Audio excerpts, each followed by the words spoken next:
Good evening, everybody. Welcome along to EFL Debate, the League Two podcasts. We've got a plethora of guests this evening to discuss all things on the fourth tier. I'm delighted to be joined by Matt Boosey from Gills In The Blood TV, my regular co-host. Good to see you, Matt. I understand there's been some sad news at Gillingham this week. Yeah, appreciate the intro, as always. But yeah, unfortunately, I think it was Tuesday that the news broke that a Gills fan who I didn't know as well as others for sure, his name was Connor O'Dell, he was 28 years old, sadly passed away. Looks like it was mental health related, and that Kanan got to the point where he seemed to think that was the only option, which is obviously the heartbreaking thing about it all, and the fact that something that obviously resonates with me is the fact that he was a parent to a young daughter as well. I think I've been told she was only 2, so that's probably the most tragic bit of it, is that little girl's going to grow up without a father. But yeah, just thinking of Kanan's family and friends, and like I said on my match preview show with Dan, who I think is going to join us again this evening, is just check on your mates, because it doesn't take a lot of time, and it certainly doesn't cost anything. Yeah, absolutely. First of all, so much love and solidarity goes to Kanan's family and friends, because it's a horrible loss, especially at that age and in those circumstances. And yeah, if anyone's listening, man or woman, but I think it perhaps especially men, because of the suicide rates of men in this country, I think it's really important that we as men are able to open up where we can with people who we trust, and hopefully we'll start to see change in that regard. But yeah, I think it's important that we address that, really, because some things are bigger than football. Delighted to bring in Daniel Pearson from 18Dapper on YouTube. Good evening to you, Daniel. How are you? Evening, I'm good, thank you. Yeah, really appreciate your time, mate. Thanks for coming on. We will kind of kickstart things on the football side, because Doncaster Rovers got a 2-1 victory at Forest Green Rovers last time out. First win of the season, which I think was all important after some good performances without the reward in the weeks leading up to that. Bit of a change of fortune for Donny. Yeah, it has. It feels strange after a win. It's been a long time coming. We were talking, like Matt said on his match preview yesterday, that we've had really good performances, and like you say, the rewards not really come in terms of results. I think probably the standout result over the last couple of weeks probably Swindon at home, stopping free scoring. Swindon kept them to a 0-0 draw with 10 men as well for 45 minutes. I think we've been seeing gradual improvements, and then as football goes, one of his poorest performances of the season, and we come away with a 2-1 win with a very, very fortunate goal, which Ben Close has come out and said that it was definitely a cross. So I think that puts that debate to bed. Yeah, absolutely. What do you make of Grant McCann's start to his second stint in charge, and the general impact he's had on the club? I think general impact has been really positive. I think the connection between club and fan base that we've seen be really fractured over the last couple of seasons. I think that togetherness has started to come back.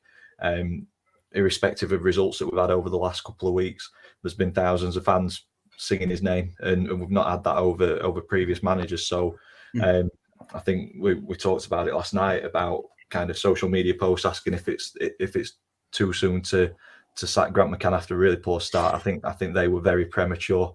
Yeah. And I think it'd be a very silly decision for the board to make. I get boards have to make business decisions to stop the unthinkable happening of dropping out of the Football League, but there's nobody in my mind that could replace Grant McCann with who do a better job with the resources that he's got. So a poor start, there's no getting away from that. Results have not been what we've wanted.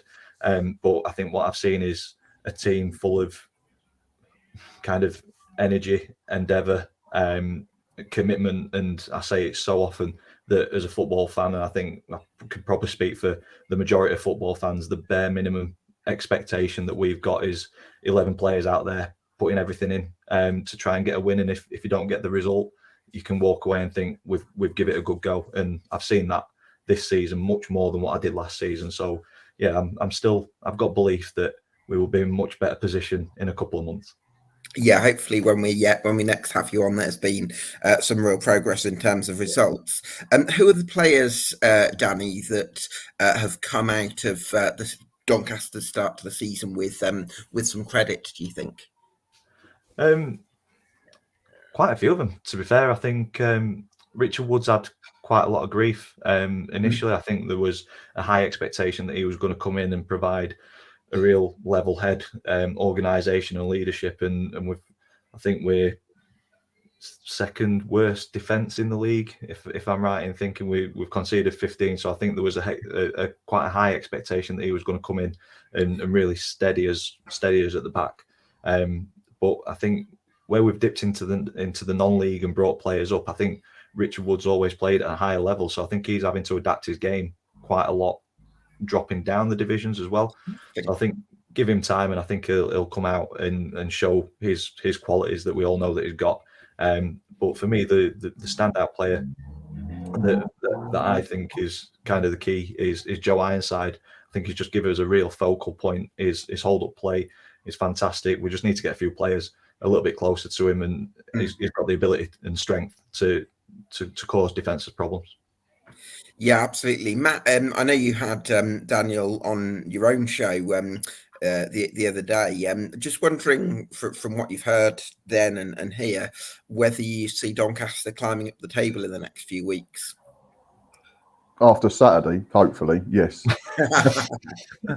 Yeah, I said to Dan on our match preview show just yesterday evening that they've got too many decent enough players for the level to be down there for that long.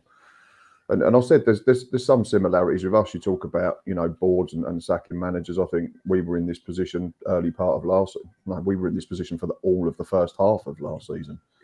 Like there was so many opportunities where Paul Scally or Paul Fisher, as it was then, and then could have pulled the trigger on Neil, and then we've seen the results in terms of having some patience. I know it's slightly different because I think that they got to a point where people were aware there was a takeover coming. So, and I think Neil Harris was probably similar to like Richard Wood in terms of, and I think you mentioned it as a concern. He's never played this low, never managed this low, so that takes some adapting as well. But no, I'm confident that Doncaster will be absolutely fine. I actually picked him to get in the playoffs in my season preview, so I need him to pick up at some point. But like I say, let's hope that it's after 5 o'clock on Saturday afternoon. But they'll be absolutely fine. Yeah, absolutely. Daniel, what do you think it's has been the thing that's maybe been holding Doncaster back from getting the results you've hoped for so far? Is it literally just the case of getting some of those forward players like Deji Satona and Luke Molyneux and maybe midfielders Broadbent and Biggins a little bit closer to Joe Ironside? Because there was a lovely was it sort of scissor kick that Biggins scored at Forest Green to open the scoring the other day. So you want to see a bit more of that, I imagine. Yeah, just kind of like you say, players getting a little bit closer. But I think a big thing in football, and especially our start to this season, is luck. And I do believe that you make your own luck. I think there's certain areas and points in games where we've maybe not not had that kind of. I think Grant McCann said it, a bit of a killer instinct. So when we've been on top of games, we've not really forced the issue enough to put teams under real pressure and kind of capitalise on the chances that we've had. But then as soon as we've come under spells of pressure, we've made a silly mistake, an individual error, which is just completely, it's inexplicable in terms of the errors, or some of the errors that we've seen this season. And before you know it, it's in the back of the net and you're chasing the game. I mean, Newport comes to mind. Crazy 20 minutes, we were 3-0 down, and your game's dead, and you're having to chase then to try and get back into it. So I think just kind of a bit more composure and trust in what we're trying to do in terms of setting up and the style of play that we're wanting to play. I think there's been a lot of players brought in. Sometimes it takes time to gel. Sometimes it just kind of falls into place naturally. I think with the injuries and the amount of players that we've brought in and kind of the upheaval over the last couple of seasons, I think Matt just said it, a bit of patience that Gills gave Harris. I think a bit of patience here, and we'll start to see the rewards hopefully sooner rather than later. Let's hope that's the case. Listen, Dan, I know you've got an early start tomorrow, so we really appreciate your time, and all the best to Doncaster for the rest of the season, and keep up the great work on the channel, mate. Thank you very much. Yeah, it's going to be an early one. I've seen Matt more than our last this week, so I think we'll probably end up meeting up on Saturday for a pint before the game. But yeah, looking forward to hopefully an open, entertaining game. And looking at it, we've only both scored 7 goals this season, so I don't think it's going to be a thriller in terms of goal scoring action. We'll see. Really appreciate your time, mate. Cheers. Delighted to bring in my next guest, Danny from the One Up Front Salford City podcast, making his debut on EFL Debate. Great to have you on, Danny. How are you? No, I'm great, and thanks for asking me on. Appreciate it.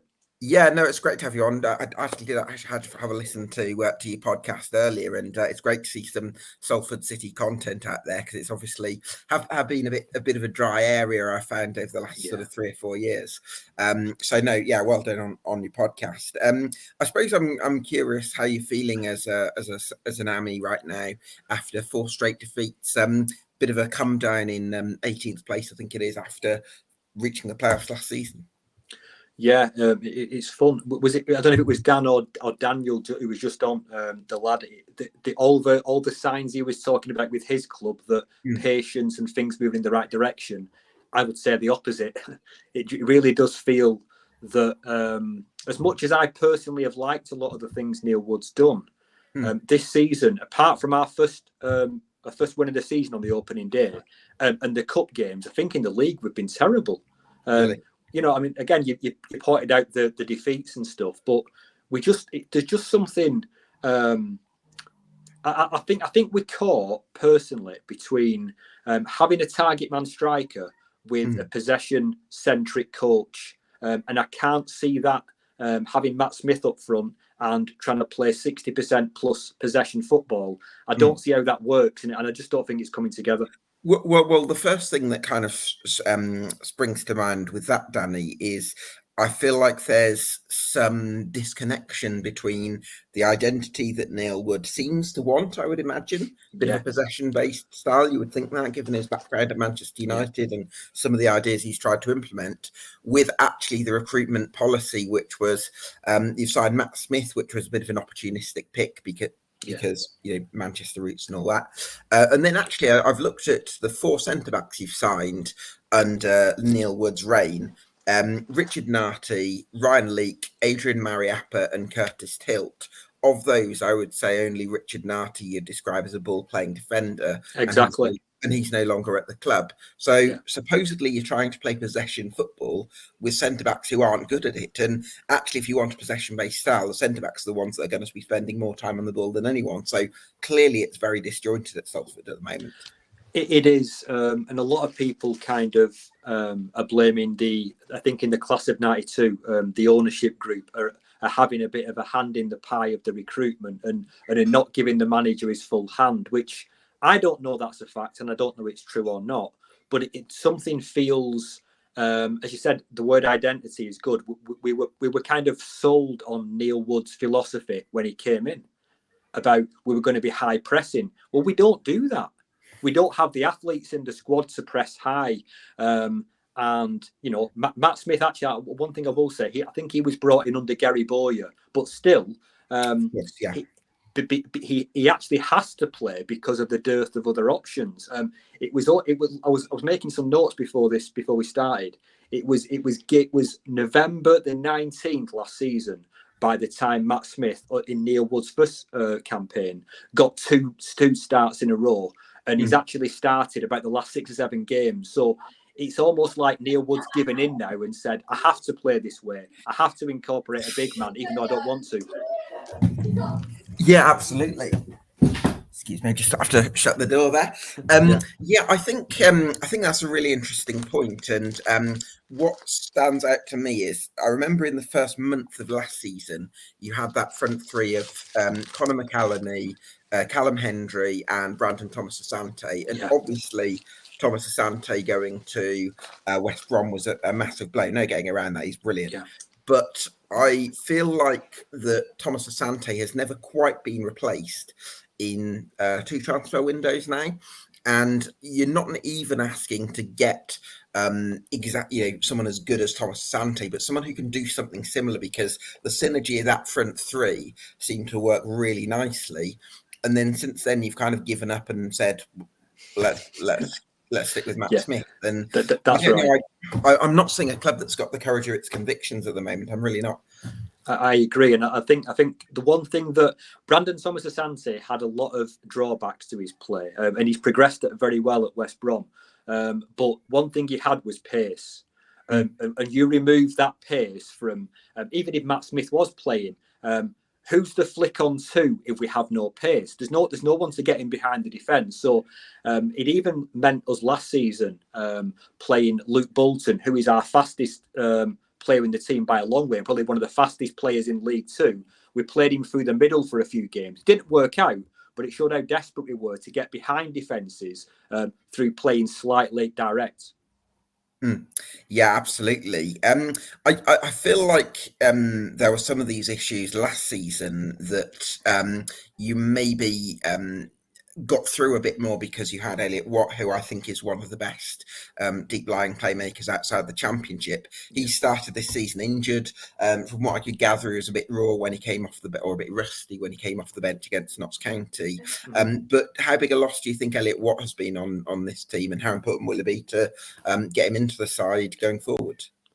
Unbelievable. I mean, he's actually someone who didn't impress me in the first few games of last season, but he totally won me over because I like pace and I like athleticism, and that's not something that Elliot Watt has. But he's very creative. He's a really good leader, and his assist numbers last season were absolutely extraordinary. I think the thing we've struggled with him is to find a decent partner to play alongside him, because whether it's Ryan Watson, Stevie Marlon, Matthew Lund, Sama Ashley, we've never really had a player alongside him who Elliot Watt plays well alongside, whereas Elliot Watt is basically our talisman, as you've said. Matt, what do you make of the problems at Salford City, and how do they get themselves, from your outside perspective, out of the rut they're in at the moment? Well, obviously, can only go off of what we're being told here. Obviously, we're outsiders looking in. For me, sure, the two words that were key were Elliot Watt. That's the huge loss after the numbers that he produced last season. Any side that was taking out them kind of numbers was going to struggle and was going to be a poorer side for it, regardless of your setup and regardless of how you play the game. But it's interesting that there seems to be a conflict of interest somewhere along the way. It reminds me a little bit of Gills when Ollie Hawkins got injured at the end of last season, or was ill, and even at the start of this season, because he's still not featured. And it also reminds me of certainly the game at Stockport opening day, where you had two sides that wanted to play two up top, wanted to go direct and play as if a target man was there, i.e. an Ollie Hawkins or a Carl Wootton, but didn't have the personnel to do it. And it seems that there's similar conflicts there within the Salford setup, that they've got all these people that they want that are meant to be playing a possession-based game and play through the lines, but they've got too many players that are suited to a different way of playing, and that's obviously going to come with its own problems. And I think it's been summed up really well. But again, they're a side they've got too many good players to stay where they are. I think, obviously, in terms of top 3, top 7 now, it makes it tricky because it's a poor start. And I know I've sat here and said it's only 7, it's only 8 games in, but soon it'll be 12, 15 games in, and you don't want to be giving yourself too much to do in terms of playing catch up. But Wood's a good manager, and I'm sure he'll get it right more than he gets it wrong. But yeah, it just seems they need to iron out a few issues. Just certainly looking in as an outsider, and obviously getting Mr. Watt up to speed will help considerably as well. Yeah. No, I mean, the one thing I'll take issue with is, and again, it's just purely because I'm probably feeling a bit negative, is I don't think that the way they're playing, reputation aside, the way that our players are playing, I don't think that we've got too many good players. Confidence seems to have gone, and motivation seems to be lacking outside the cup game. So I don't think we would really be in a relegation scrap. But I actually think we could finish in lower mid-table if things carry on as they are. But that will probably mean that Neil Wood is sacked before Christmas, I would imagine. So there's a lot up in the air at the minute. Would it be right, Danny, for Neil Wood to carry the can for issues that are arguably inherent in the club on a structural level, as opposed to Neil Wood specifically? Because it might not be him on the recruitment panel. So Yeah, it's interesting because I've seen a lot of the Class of '92 documentaries, and they've made it quite clear they wanted Nicky Butt, etc., wanted a manager who would work with them, and I interpret that to mean would basically listen to them and take their advice on, and almost let them impose their will on the playing side, which, you know, so you've got Paul Scholes there, Roy Keane's at almost every match, as is Ryan Giggs. You know, you've got a lot of fingers Just, in a lot of pies. actually, on that, Danny, just remind me, is Chris Casper still sporting director, or is he gone? He still comes to the games, but I heard he'd actually been moved laterally away from recruitment. And I know our chief scout, Greg Strong, was dispensed with the end of last season. So there have been changes in recruitment. But what we've said so far is that the players being brought in are not for the brand of football that this manager is used to providing. I mean, that's you do worry if the likes of Roy Keane, Nicky Butt, Paul Scholes, Ryan Giggs are having a strong influence at Salford City. Are they going to have the knowledge to know what it takes to make a successful League Two club?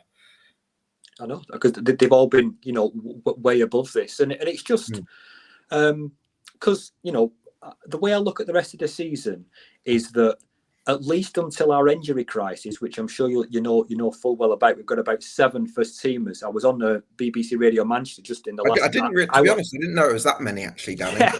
Oh yeah. Who other than Elliot Watt are the big ones? Callum Hendry, who is our basic link-up striker, he's out 10 to 12 weeks. Theo Vaselli's injured. I've got my notes over there. There's quite. Luke Bolton's got a niggle. Liam Shepherd's got a niggle, 2 to 3 weeks. So if it wasn't for the deadline day loan signings of Declan John and Ethan Ingram, who've looked spectacularly good, that we would be in dire straits. But it's a depressing time, and even under Gary Bowyer, who played a very, very functional, direct style of football, I didn't feel this bad.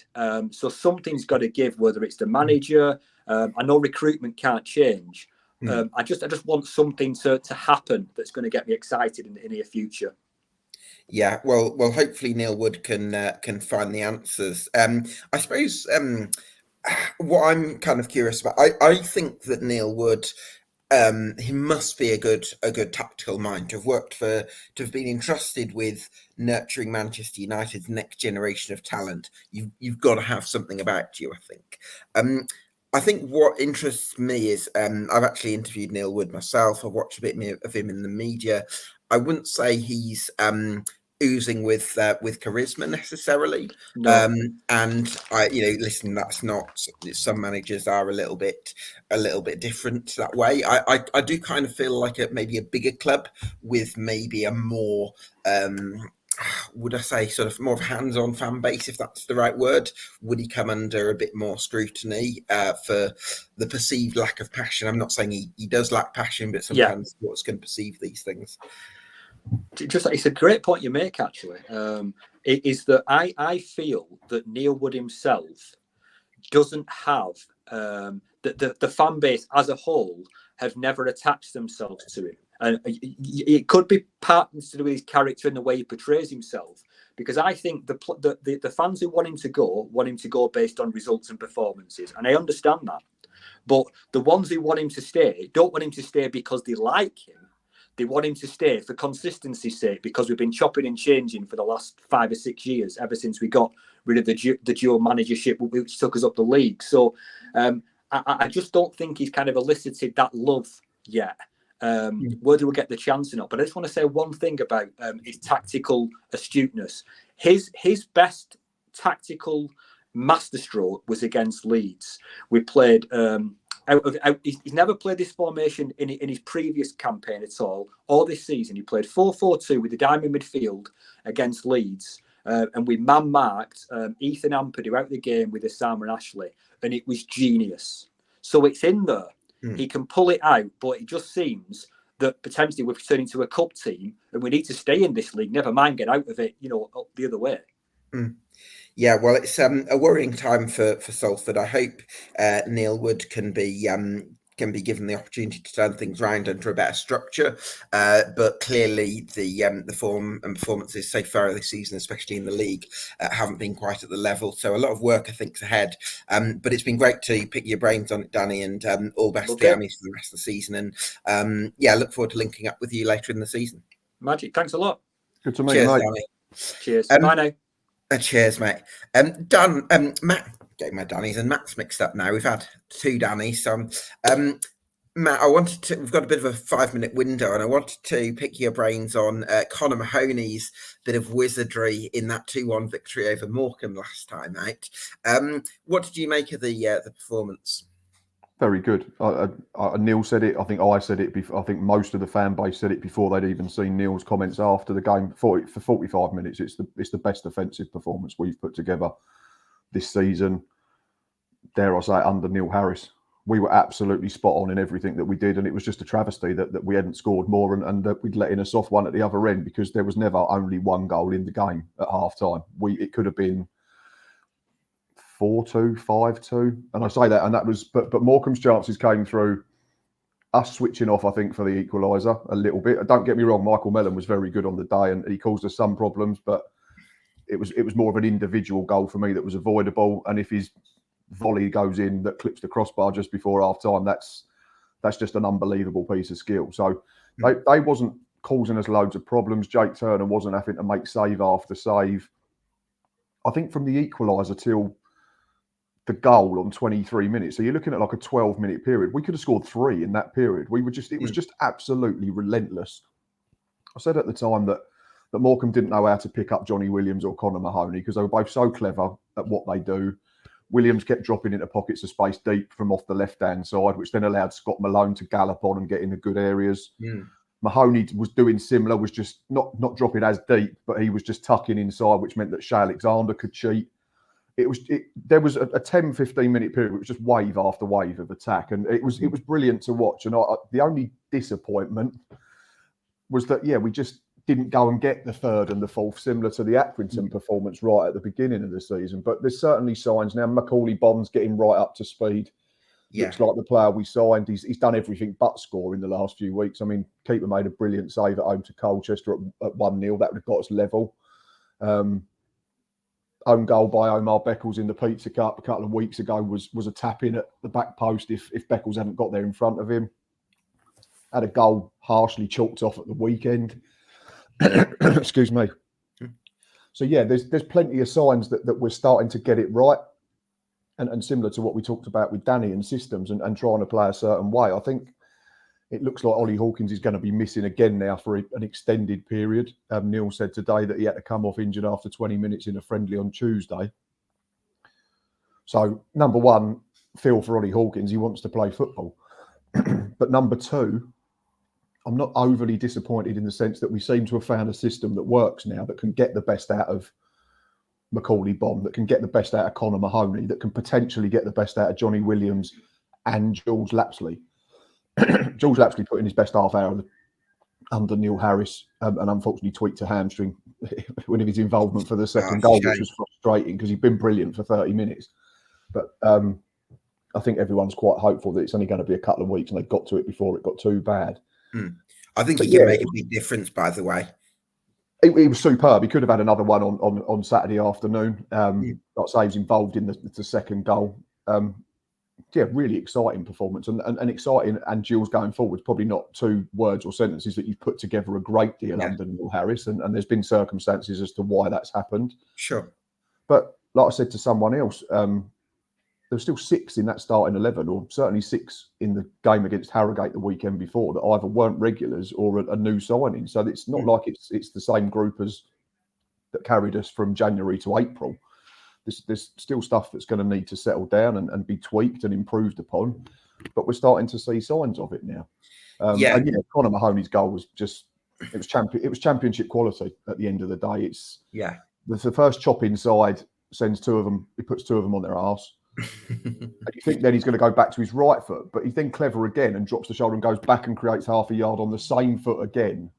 And we've moved seats, so we're sort of just off of that post now. And as soon as you see it start coming our way, you knew it was going top corner. And he deserves that because he's been really good since he came in. He's just got better and better. And another one that now he's fully fit, I think could be someone that's almost like we had when we had Jordan Graham a couple of years ago, that could almost be slightly too good for the level. Yeah, well, do you know what, Matthew? I'm really glad Connor Mahoney's made this step, because I think because he was such a highly rated prospect at youth level, he spent a long time in the Championship thinking, if I could just get this right, if I could just have a good season, I might be able to get my big move. And a lot of the time he's kind of been on the bench for Millwall for about 4 years, and is on the bench for my team, Birmingham, and before that in 18-19. But he's such a skillful, agile, sort of wide player that's very elusive, as we saw with that goal. And I think it's great that he's taken the opportunity to become a big fish in a small pond for a year, and just get some momentum back into his career. So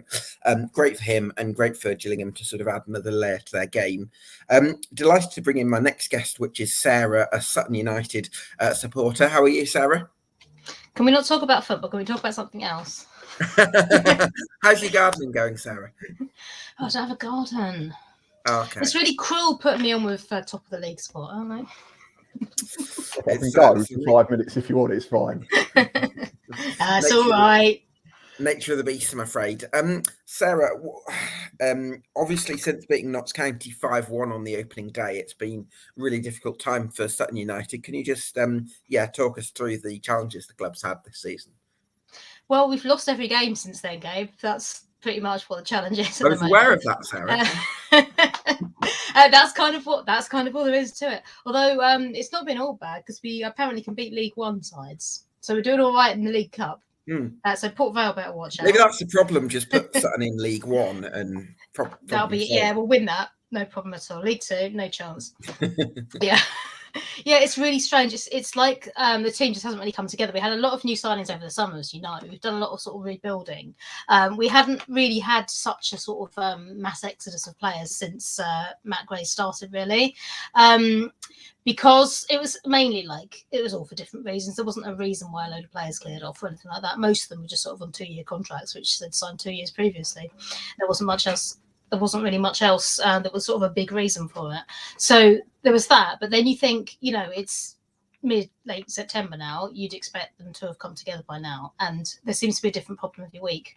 Although at the moment, it's consistently the defence has been a bit bitty, which isn't really how we have been over the last few years. So it's a bit normally it's been such a consistent back line, hasn't it? Exactly. It's been Kizzy, it's been Goodliff, John, and Milsom, and you've had that stability. Yeah, I think we're struggling without Craig Eastman, who's been out for a little while.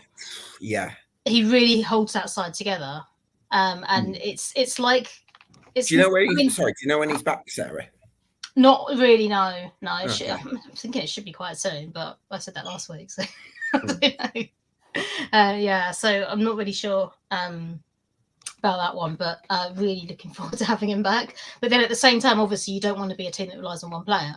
So there's got to be a good plan B that works there. We don't seem to have one at the moment because it's just not the issues, like I said, aren't really consistent. So 1 week we come out, play like a dream for the first half hour, then concede a goal against the run of play and then fall up to pieces. The next week it's the other way around. We come out playing like absolute rubbish.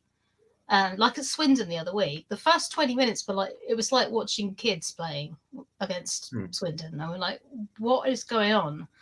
And then suddenly we come back, we pull that 2 goals. We're 3-0 down at that point. We score 3 ourselves. Unfortunately, they end up scoring another 2.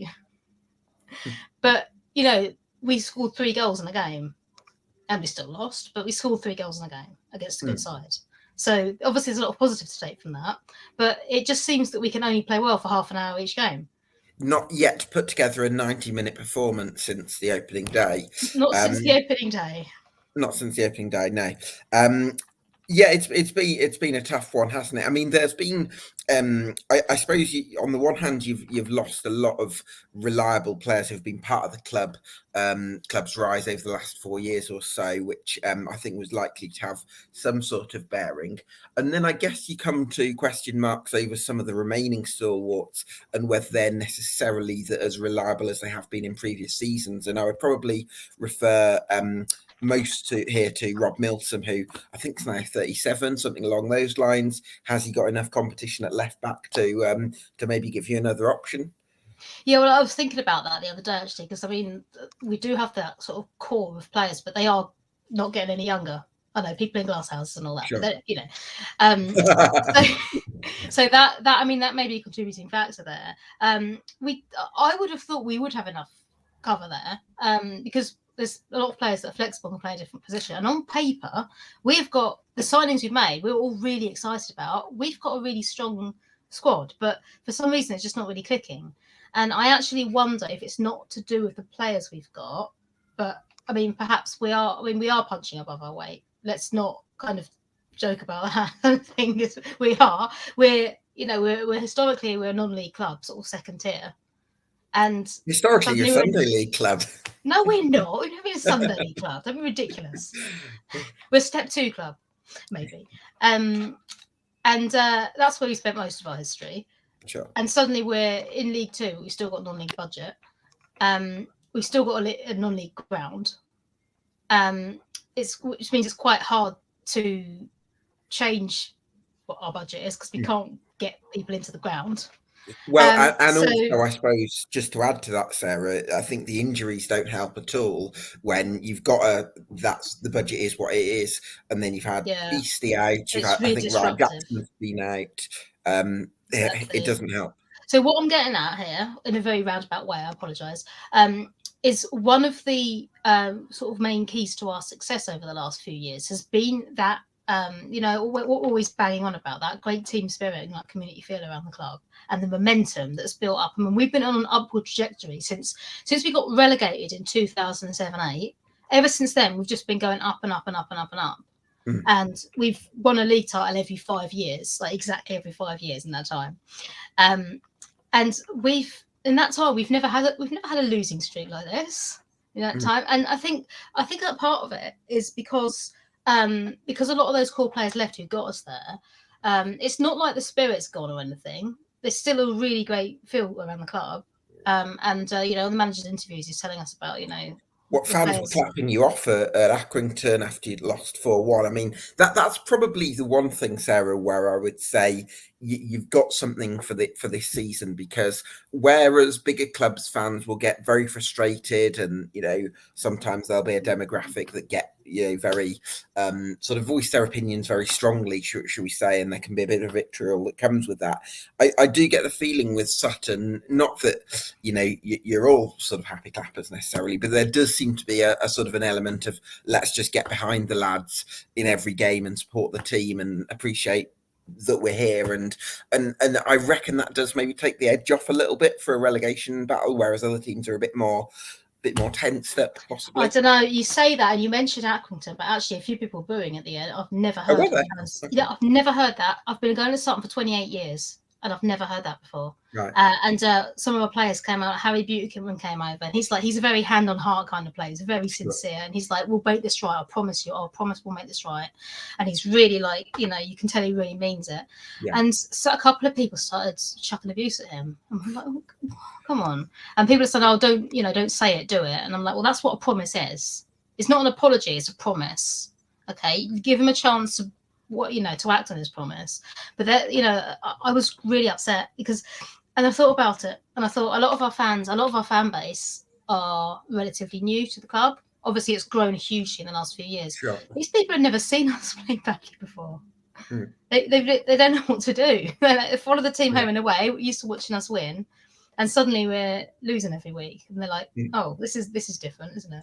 I want to come to you on this, Matt, about Sutton's chances in League 2 this season, because one of the worries I have, as much as I've got huge amount of admiration for the culture Matt Gray has fostered at Sutton, which I think is absolutely outstanding, I do sort of worry that this is a league where there's a lot of big clubs in it and a lot of well-backed clubs. And is there the danger for clubs like Sutton and possibly Harrogate you'd put in this bracket as well, where is there the danger that even pretty stable clubs where you've not necessarily got a Scunthorpe or an Oldham of previous seasons, is there the danger that they do get squeezed out of the league a little bit? Absolutely, yeah. And I think that the reason the league's lopsided is probably too strong a word, or looked that way for the last few seasons, is because we've generally had a basket case club. And you take into account the fact that only 2 teams go down as well, it meant that in previous years, you could be a poor side and get away with it. I don't think that's the case now. And like you say, there's plenty of other clubs, and I have to put us in that bracket now, that if you do have a rough trot, you can wait to the window and you can almost, I don't want to say buy your way out of trouble, but you can certainly make steps to right any wrongs. It certainly takes the sting out of being poor, for sure. But just back to Sutton specifically, obviously we played them, I think, 3rd game of the season, and Sarah made a point about them in terms of effort and everything like that. And I didn't sense anything in terms of a lack of effort or a lack of backing from the supporters at that stage of the season. Obviously, we're a month or more down the line. I just didn't think Sutton were that good. We didn't have to do a lot to win the football match, and that would be my concern for Sutton United at the moment. Then if you chuck in injuries to good players, I was going to ask, obviously, because there's three ex-Gills there that I can think of off the top of my head. You've already mentioned, Sarah, that Ryan Jackson's been injured. I think that would be a good option at right back. Oh, we like him, yeah. Aidan O'Brien, we had on loan back end of last season, was very good. Probably should be playing League One, but his career's just sort of nosedived a little bit in the last couple of years due to injuries and other circumstances at certain clubs. And Scott Cashgit, for all his hard work and his willingness to run in behind and chase down lost causes for us when he was with us up until the end of last season, doesn't score enough goals. And you need to score goals to win football matches. And certainly in Sutton's current predicament, they have to score plenty of goals to win football matches as well. And they're just not doing it. And I do fear for them, unfortunately. I had them 3rd bottom in my season preview. But yeah, and I think the biggest concern is that there's no club that's run like a circus anymore. So you don't get away with being bad as much as you used to historically. And like Sarah said, and we mean this in the most respectful way, they're non-league in everything but position now. And that's not meant in a horrible way. When we came to Gander Green Lane, like I said at the start of the season, I was this is brilliant, because I like going to non-league grounds. I like going to, they're just proper grounds that have got character and that type of thing. And I mean that in the nicest way possible. Too many modern grounds, they all just look the same. They look like flat pack furniture for me. But yeah, I am starting to become very concerned for Sutton United. And you do wonder how much, he's got plenty of, credit in the bank, the manager, but it's a results business. And eventually, like Danny was saying with Salford, something will have to give. I suspect Sutton United as a club would stick with Matt Gray. I think they would as well, yeah. Rain or shine, personally. But I still think the question would have to be asked at some point, if they go another 5 or 6 defeats on the spin, but then gets into someone's head who makes the decisions. Well, do we leave it too long where it becomes too late and we essentially waste half a season, or do we take a chance and give ourselves more opportunity to keep ourselves in the Football League? I think there'd have to be a chat. I think I agree with you. Ultimately, the decision would be to stick with Matt Gray, but I think it's going to be a long campaign for Sutton United, unfortunately. Sorry. Yeah, no, it's hard to argue with that. I think any discussion over Matt Gray's sort of position, I think, is very premature, because we're sort of 8 games into this season and up against 4 years of incredible work. And I hope the club shows him a lot of loyalty, because he's done some outstanding stuff. But there's no escaping it. This is going to be a difficult season, I think, for Sutton, and hopefully the club can pull together. Sarah, thanks so much for your time. We really do appreciate it, and all the best for the years, and hopefully catch up with you later in the season. All right, thanks a lot. Cheers. See you later. Delighted to bring in our next guest, Russ Johnson from the Scarf Bergara Wore podcast. Nearly got my words wrong there. No, great to have you on, mate. How are you feeling about Stockport County's position after back-to-back victories? A lot better than I was feeling 2 weeks ago, I'll tell you that, especially with Wrexham coming on Saturday as well, so a bit nervous about that one. But yeah, we've started to click now, and you can see that. I think even from the start of the season, we weren't playing too badly, I don't think, and maybe Matt can shed some light on that from the first game of the season. We've just been defending really poorly, and we're still defending poorly as well, definitely defending set pieces, but definitely starting to click now, especially in these last 2 games. I think key to the thing starting to click has been Louis Barry, Russ. This is someone who had incredible, almost world-class reputation at youth level. He got us moved to Barcelona from West Brom before going back to Aston Villa. And then since then, he's had a few loans, which I think would say would have been hit and miss. Decent spell at Swindon, but at other clubs, maybe the fit hasn't been quite right, or he's caught them at bad times and things like that. But I think we're showing really that his true potential at Edgeley Park at the moment, isn't he? Yeah, he absolutely is. I mean, he's a breath of fresh air for us. We lost Wootton obviously a while ago. He's not back till October, and we dipped into the market to try and not replace him, but replace an attacking threat. And we've got somebody who's completely different. I said on another podcast that I was a guest on, I think his actually market value is probably worth more than our club in a whole, as in total. So yeah, he's just brilliant. You can tell he's a step above. He said himself, I think this is his fifth loan. He said himself, this is his last loan now. He wants to go back and prove himself at Villa or maybe move on to get regular football. League Two to Premier League, I think, is a big jump. I mean, is a Championship club going to take a, long-term potential signing? Do you think that's the likelihood? Yeah, I would put him in Championship personally. I think you're right. Premier League is probably a step too far unless they introduce him and give him a chance. I don't know. But he is almost coming off from the left-hand side. Elliot Anderson says hello. Yeah. Why not? Well. Well, coming off that left-hand side in the last few matches, let's say, he's been almost unplayable. I mean, he's almost like that thing where you get a player where you know what he's going to do, but you just can't stop it. And he's really coming into his own playing off that left-hand side and having the freedom to be almost to do what he wants on that left-hand side. And he has moved to the right-hand side as well. So we're just enjoying watching him play. We've not had a talent like this at Edgeley Park, as you know, where we've been for a long, long time. So you've got this prodigious talent in your ranks, Russ. So clearly you've got that individual quality from one player. I guess my question would be, even after back-to-back wins, Stockport are still only 13th, which is a lot lower than over the course of the season, of course, you'll want to be. So my question to you would be, what's been a little bit amiss in terms of the collective for Stockport County to currently be in the bottom half? It's a very good question. There's probably a few things, to be honest. The back line don't look themselves. They just don't seem to be clicking like they were last season. And even last season, we weren't that great at the back anyway. I mean, I know we got to the playoff final, all things considered, but we always felt it was a bit dodgy at the back. We've strengthened in that area, but with Torre, but we've continue to play five at the back up until recently, and that's been forced into a back four.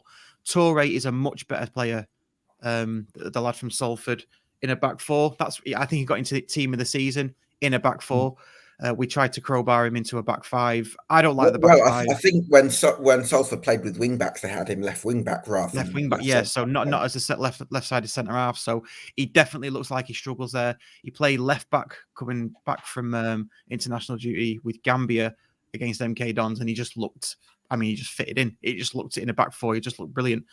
Set up the goal for Louis Barry. So that's one element. The other element, there's a rumor, there's an inkling that Will Collar's head has been turned.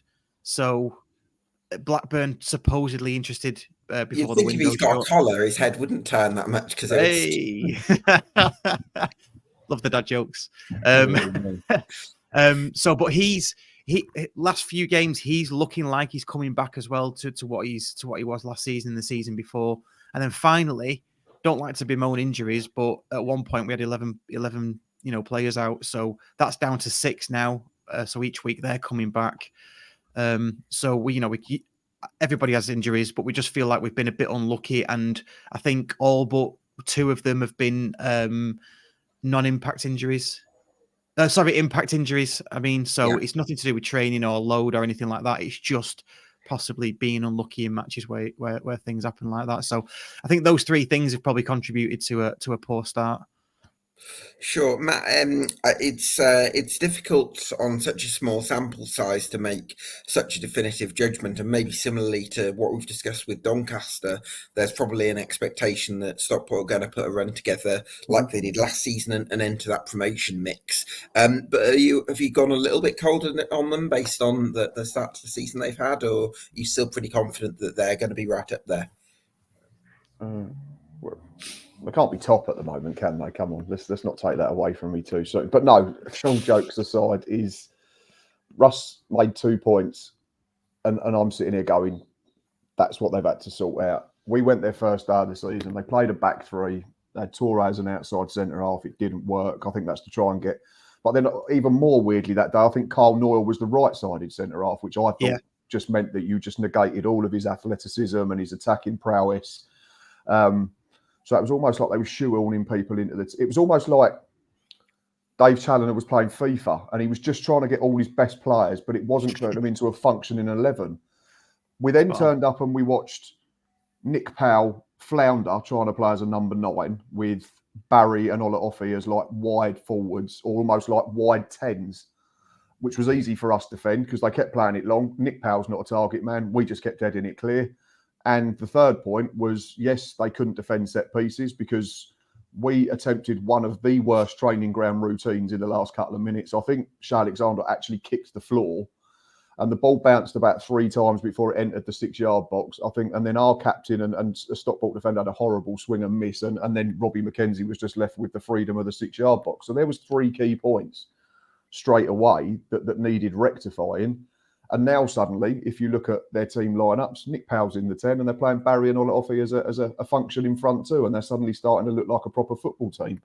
Again, I keep saying the same thing, but similar to the Salford issues and us with Ollie Hawkins, it was like Dave Challoner was still trying to implement a style of play that suits Carl Wootton, but Carl Wootton's not been there for months. So find a plan B or go and buy someone that can do the job that Carl Wootton does. I know that's tricky because you're going to say to a fella, oh, come and join us in July, August, but by October, you're probably going to be on the bench. So it's like Harry Kane syndrome, isn't it? No one's going to, I think, and that's why Spurs struggle at a high level. They've always struggled to get a decent backup striker because they know they're not going to play games. Yeah, but can I just build on that point that you've made there, Matt? Mm-hmm. I would argue that maybe would you say, let's try and upgrade on Carl Wootton so that he's got to force his way back into the team, because Stockport haven't been afraid to spend big money on Nick Powell, but actually when you look at how important the target man role is to the way Dave Challoner's sides want to play, would it have been better to have spent some of that money on a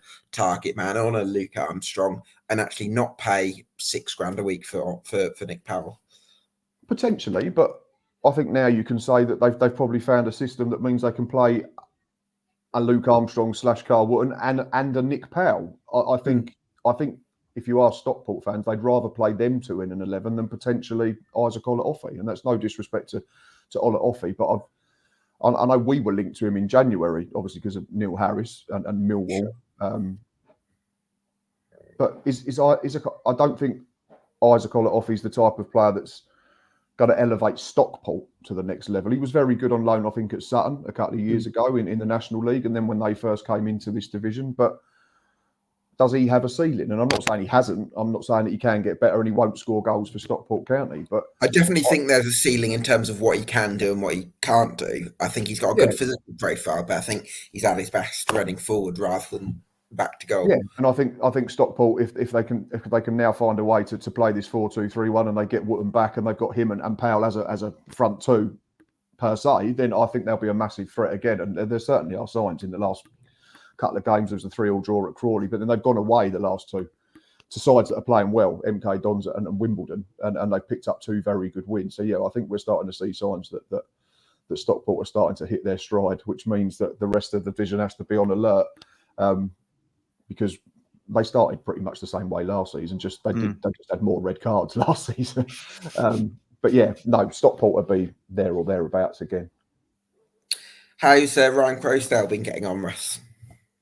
Yeah, good. He's out. Like I keep on saying it, he's our safety blanket. He's there in that number 6 role, as I call it, the central defensive midfielder, sweeping up, being a nuisance, breaking up play.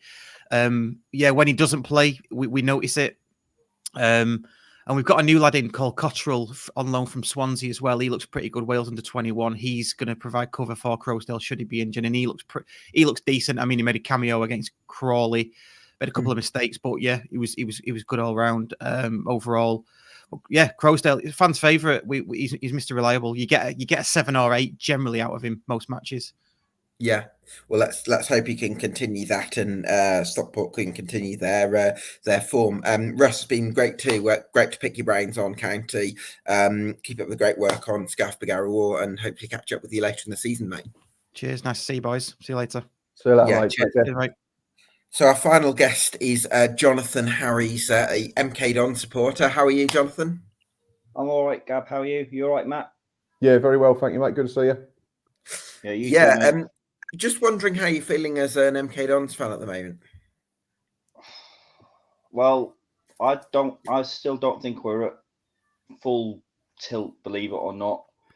We've been lucky in some results. As I said previously to you, we got extra points against Tranmere that we shouldn't have. Doncaster as well.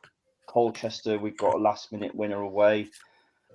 And even though we've had a real good start to the season, there's so much more to come. I feel MJ Williams coming back is going to be a massive boost in that midfield. Someone to control the tempo, and as well as Dawson Devoy has tried to do, he's no MJ Williams. Sure. I think players like Jonathan Lecco really, really have to step up, because apart from Wrexham, he's been. I've got to be careful because it's not even the watershed. He's been awful. That's a way I can describe it. He's been truly awful. Thanks for the self-restraint there, Jonathan. Appreciate you keeping it family friendly. I suppose I'm curious, do you think it was a case of being able to hit Wrexham on the counter-attack and not necessarily being able to do that in more recent games, or has the the loss of MJ Williams affected the midfield, or is it just a case of Lecco hasn't been able to get himself into gear? I think it's a combination of all three. You saw when MJ Williams started the season with us, people were waxing lyrical about the midfield of Gilby, Ethan Robson and MJ Williams. And then we've added Jack Payne to that. After that, we've got Ashley Hunter, who's injured at the moment as well.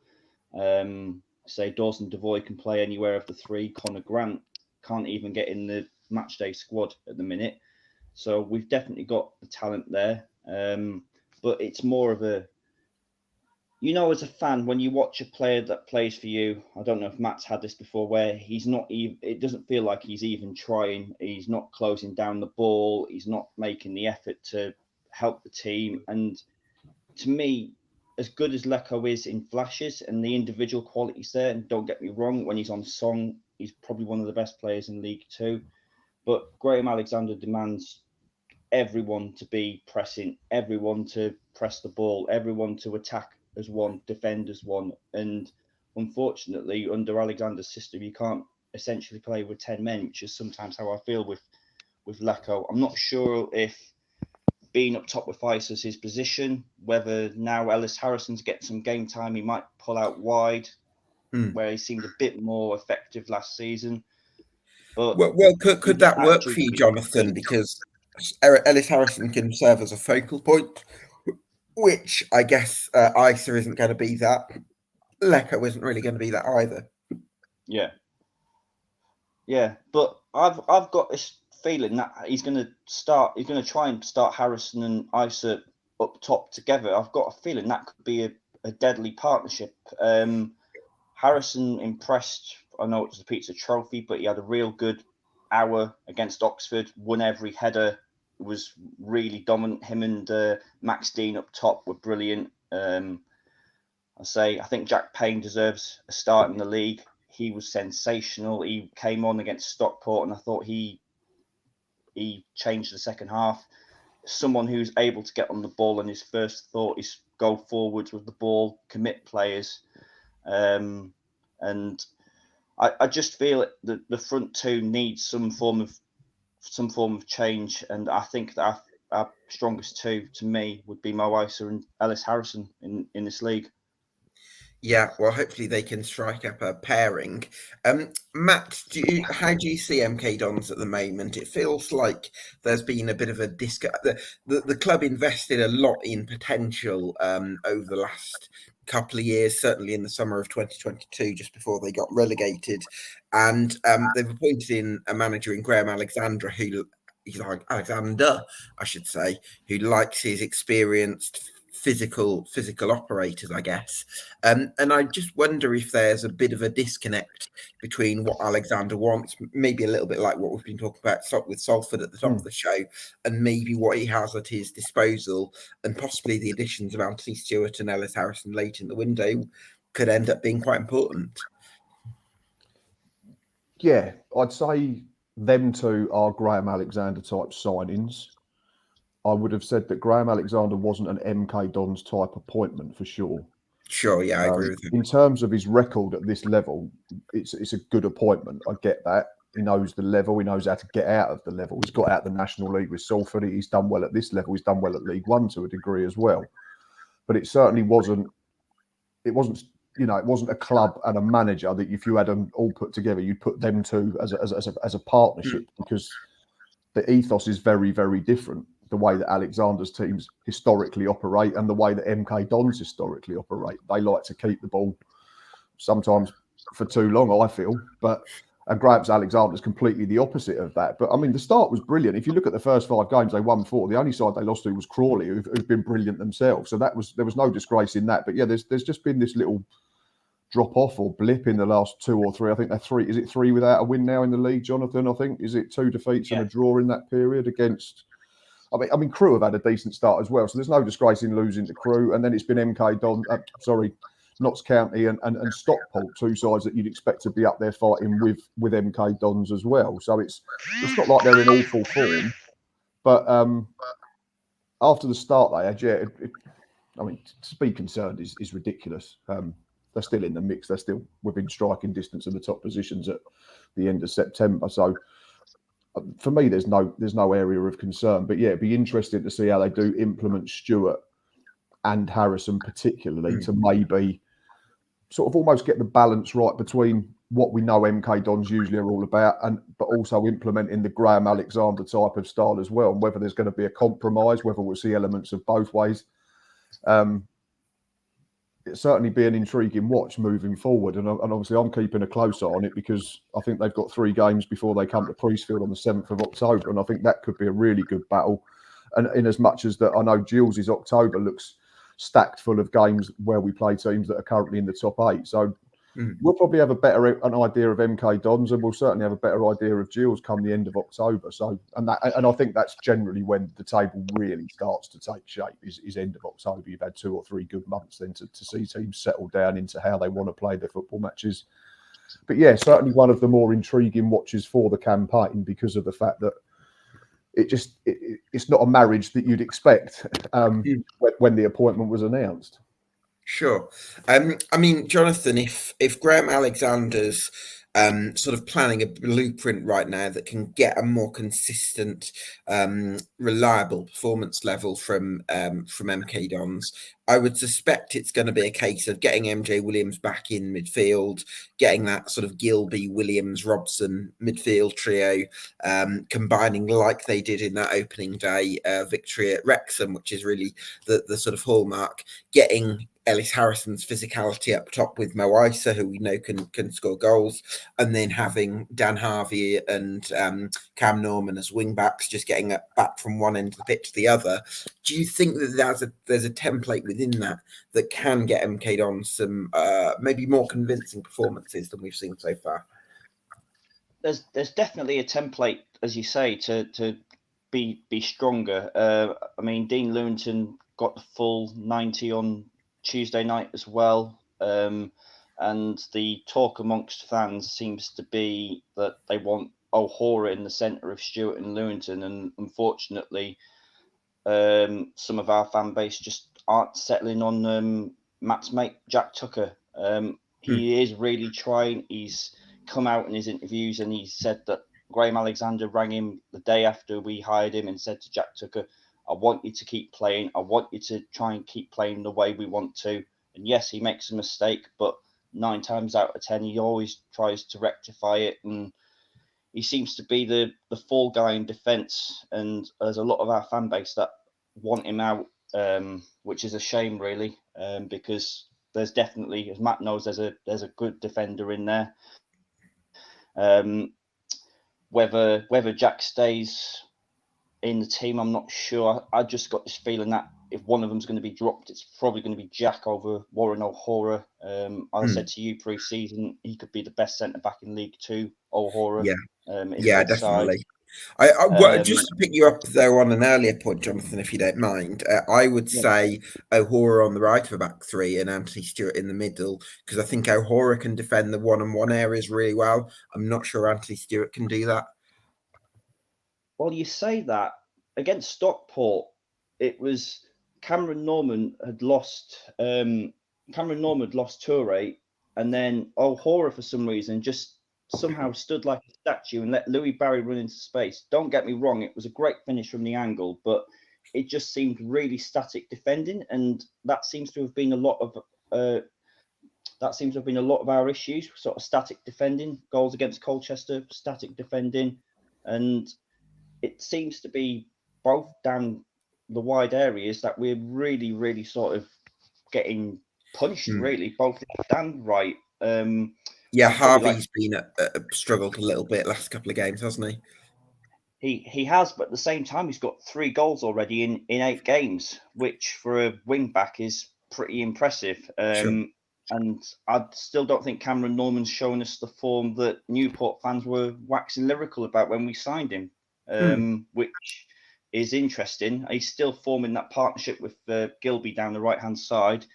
But I have noticed, especially against Notts County, they were marking him out of the game so much. They were giving Harvey a lot of space down the left, but nothing was going down the right. So I'm just wondering if teams are targeting Cameron Norman because they know of his talent. Yeah. Well, hopefully Cameron Norman can start to find some form and we see a little bit more from MK Dons, because I think I'm going to want to see that before I say MK Dons sort of top 7 material, really. But hopefully they do make that step up. Jonathan, thanks so much for your time, mate. Really appreciate it, and all the best to MK for the rest of the season. Not a problem. Catch you guys later. Yeah, see you soon, cheers, mate. Jonathan. Right, well, that just about wraps it up for the show. My thanks to my co-host Matt Boosey for the night. Really appreciate your time as always, mate. Thanks to all my guests. Thanks to you for watching at home. This has been EFL Debate, the League 2 podcast, and we'll see you again very soon.